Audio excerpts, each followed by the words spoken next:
Buenas noches, periodista también. Jorge Moragas, que es secretario de Relaciones Exteriores del Partido Popular. Muy buenas noches. Germán Terz, periodista y columnista de ABC. Buenas noches. Buenas noches. Por aquí Juan Adrián Sens, escritor. Muy buenas noches. Javier Buenas Nart, noches. abogado y periodista y colaborador habitual también de este programa. Muy buenas noches. Elviro Aranda, que es diputado del Partido Socialista. Muy buenas noches. Y también está con nosotros Carlos Fernández, que es profesor de filosofía y creo que también un declarado, supongo que con sus matices, defensor de Hugo Chávez. Buenas noches. Buenas noches.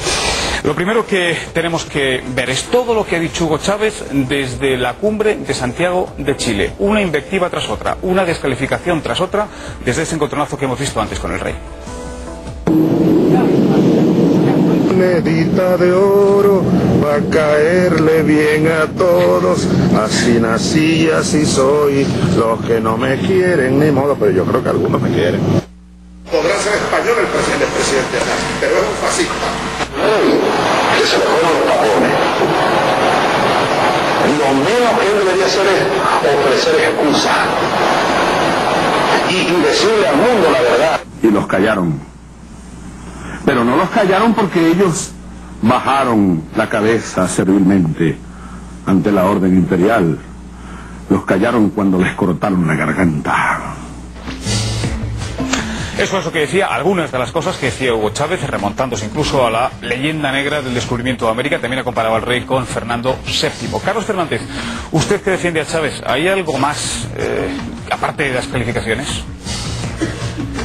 Bueno, yo no estoy muy de acuerdo con cómo se ha planteado este escándalo mediático, ¿no? O sea, yo no creo que el problema haya sido que se interrumpiera Zapatero y ni siquiera que se llamara fascista Aznar. Yo creo que el problema está en que hay unas empresas españolas en Latinoamérica, el Grupo Prisa, Telefónica, el Banco de Santander, el Banco de Bilbao, en fin, Repsol, Unión Fenosa, que han sido atacadas con razón o sin ella, eso habría que discutirlo, pero con unos datos en la mano, por unos presidentes democráticamente elegidos de Latinoamérica, por Ecuador, por Bolivia, por Venezuela, por Nicaragua, por Argentina, que tiene mejor prensa en los medios de comunicación. Y bueno, señores, pues es que los medios de comunicación son propiedad de las empresas, que son los que pagan la publicidad. ¿Qué quieren los telespectadores? ¿Qué quieren realmente que digan los mercenarios de los medios de comunicación que trabajan para las empresas que les pagan? Perdóneme, no era un programa de televisión, era una sesión plenaria de la cumbre iberoamericana donde el señor Chávez llamó fascista a Aznar y donde se produjo esa respuesta del presidente Zapatero y la intervención del rey. No, lo digo porque esto no creo que sea un invento mediático. No, es que es muy lo que es una cosa importante es cómo se ha contado el asunto. Cómo se ha contado el asunto de lo que ocurrió en esa cumbre iberoamericana. Para empezar, el turno de palabra no lo tenía Rodríguez Zapatero. O si lo tenía Rodríguez Zapatero, porque se lo había dado de forma bastante irregular la presidenta Bachelet, entonces también tendría que haber esperado el rey de España a que le quitara la palabra a Chávez la presidenta Bachelet. Es decir, que usurpando las funciones de la presidenta, el rey interrumpió a un presidente, a Chávez, a un rey democráticamente elegido, por cierto, no como él mismo. O sea que ahora la historia es distinta. No, la historia no es distinta, la historia es lo que es exactamente. Que Chávez interrumpió a Zapatero, la historia es que Zapatero interrumpió a Chávez, no Chávez a Zapatero. Perdone, el turno de palabra lo tenía en ese momento Daniel Ortega. Y cuando terminó Evo Morales, usurpando el turno de palabra de Daniel Ortega, empezó a hablar Zapatero. Esa es la realidad. La presidenta lo aceptó y luego no aceptó. O sea, hay un error de la moderación. Luego aceptó que siguiera y volviera a interrumpir Chávez. A mí me parece apasionante el que convirtamos el problema en una especie de planteamiento metafísico de corte versallesca. Pero el fondo es otro, el fondo es que si realmente el señor... Yo estaba hablando de empresas. Bueno, vamos a ver, oye, vamos a hablar de las cosas como son.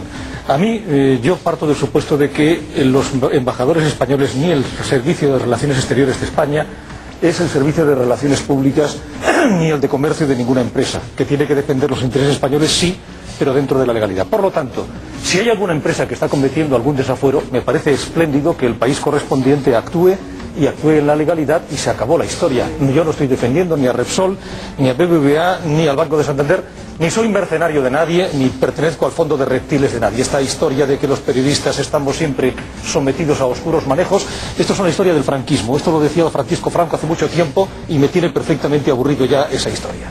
¿Qué le paga a usted? Está perfectamente claro lo que ocurrió.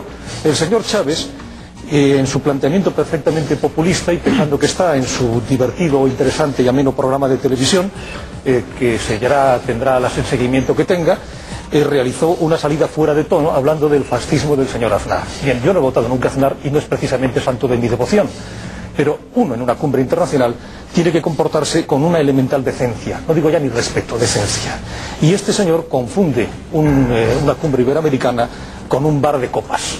Podrá ser interesante, pero es absolutamente fuera de lugar. El problema básico de Iberoamérica es que salió del dominio español oligárquico y feudal para entrar directamente en el dominio oligárquico y feudal de los criollos. No se produjo una revolución burguesa como se produjo en Estados Unidos y una modernización. Y la alternativa, con algún país puntual que ha salido de ese ciclo infernal, es el populismo más deleznable. El caso de Venezuela es el caso de que los blancos que coparon el poder permanentemente, el COPEI y el ADECO, perfectamente corruptos y corrompidos, absolutamente impresentables, tienen como alternativa un populista que es el señor Chávez. Si realmente el poder de Chávez, que son $100 el barril, muchísimo dinero, sirviera para algo más que distribuir el maná, que eso no es creación de riqueza, eso es peronismo puro y duro, y después de la juerga te encuentras un país quebrado, sirviera para promocionar y desarrollar Venezuela, lo veríamos en el desarrollo de lo que es el Producto Industrial Bruto, que no ha crecido absolutamente nada. Lo que están teniendo ciertamente es médicos, en algunos lugares que antes no los había, maestros en lugares que no los había, pero no hay desarrollo industrial, no hay desarrollo económico, y cuando se acabe la juerga tendrán un país quebrado, como Argentina. Lo malo es que no se va a quebrar la juerga porque las reservas que se han descubierto en Venezuela son incontables. Se están hablando de 21.000 millones de barriles de petróleo. Se está hablando de eso. Por lo tanto, todavía va a faltar tiempo para que quiebre. Pero yo creo que eso no es el debate. Si el señor Chávez se han montado esta especie de apocalipsis de palabras, ideología, de insultos, ha sido porque ocurrió algo que no debía haber ocurrido nunca. Es que un rey, que no es otra cosa que un jefe de Estado, al otro jefe de Estado, por muy impresentable que sea y por muy poca simpatía que sentamos hacia él, y yo quiero decir que detesto al señor Chávez, ese rey lo mandó callar como si fuera el último de sus criados. ¿Qué pasaría si en una reunión de la Commonwealth, donde hay cantidad de presidentes tan impresentables como el señor Chávez, la reina se levanta y le dice "You shut up, please"? No, sin please, porque no hubo please, no hubo por favor. "You shut up". ¿Qué pasaría? Pues ¿Y qué pasaría? Termino. ¿Y qué pasaría si el señor Bush hubiese sido el que dice eso? Los reyes no están para crear problemas, están para solucionarlos. Y lo que ha hecho el rey de España, llevado quizá por muchas cosas, es crearle a los empresarios de Venezuela unos problemas que sabe Dios cómo también.